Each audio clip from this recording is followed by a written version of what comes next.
Welcome to A Grain of Salt. We're just going to pick up where we left off on the last video. By the way, my name is Wild Bill, if you didn't know that. I'm glad to meet you. Shake your hand on that one. But, we kind of gave a summary of Jeremiah 23 over there, where he said, let him that tells, or let the prophet that tells his dreams, let him tell his dreams, but let him who has my word speak my word faithfully. You remember in Deuteronomy 13, you probably have to go and look at this, and I know I'm going to butcher it, but I'll do my best. But he says, when a prophet arises among you, and he tells you a bunch of dreams, and does signs and wonders, and even if the things that he says comes to pass, and what he's going to say mainly is, let us go after these other gods. And I want you to know that what he's actually saying when he says, let us go after these other gods, he's saying, let us go after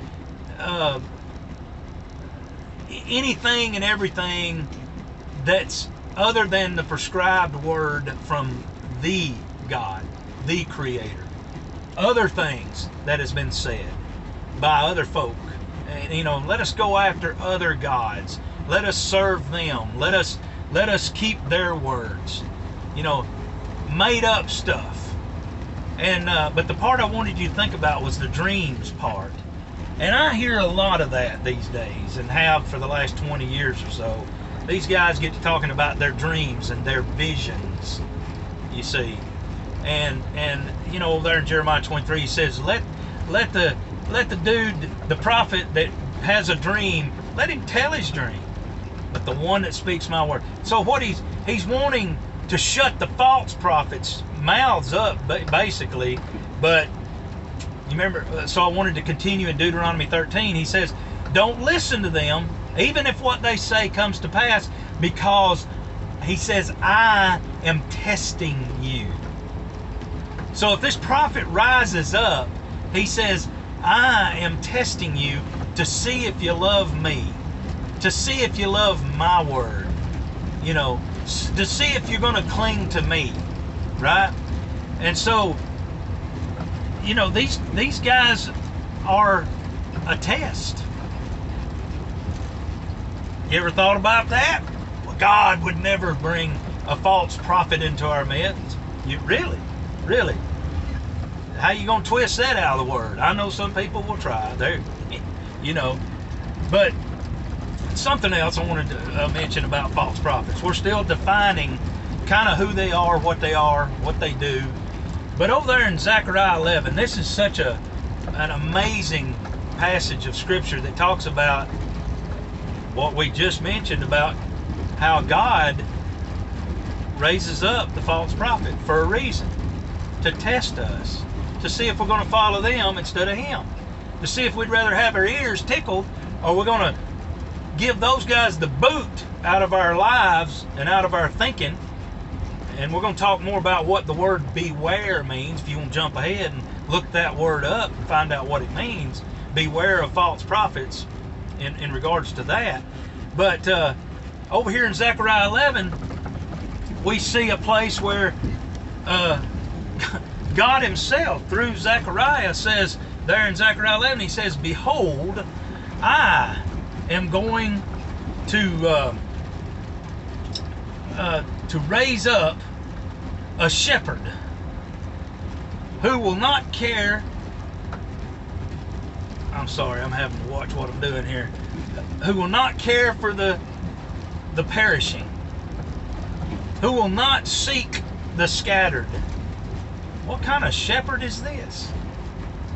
Who will not heal the broken, or sustain the one that is even left standing, but will devour the flesh of the fat of the sheep. What in the world kind of shepherd is that God would raise up? And it says that he will tear off the hooves of the sheep and tear them to pieces. Now, that doesn't sound like a good shepherd at all, does it? That's because it's not. This is actually speaking. This is actually a prophetic kind of thing, talking about the Antichrist when he comes on the scene. But the Antichrist is a prototype of all false shepherds and what they do and how they act. And I'm telling you, these scriptures here, these verses in Zechariah chapter 11 tells us who they are, what they are. And they are doing the same thing that the Antichrist will do. And I mean, that part about they devour the flesh of the fat. I mean, they will take, you know what fat is? It's the storage of, if you're starving to death, that's the last vestige of hope for you, is that your body can consume and last a little longer off the fat of your body. It says that they will even take that and tear the hooves down to the pieces. They're going to try to get every last morsel of meat off of you, the sheep. These guys are bad. I mean, you know, why would God do this? And remember Deuteronomy 13. Go back and read it. It's a test.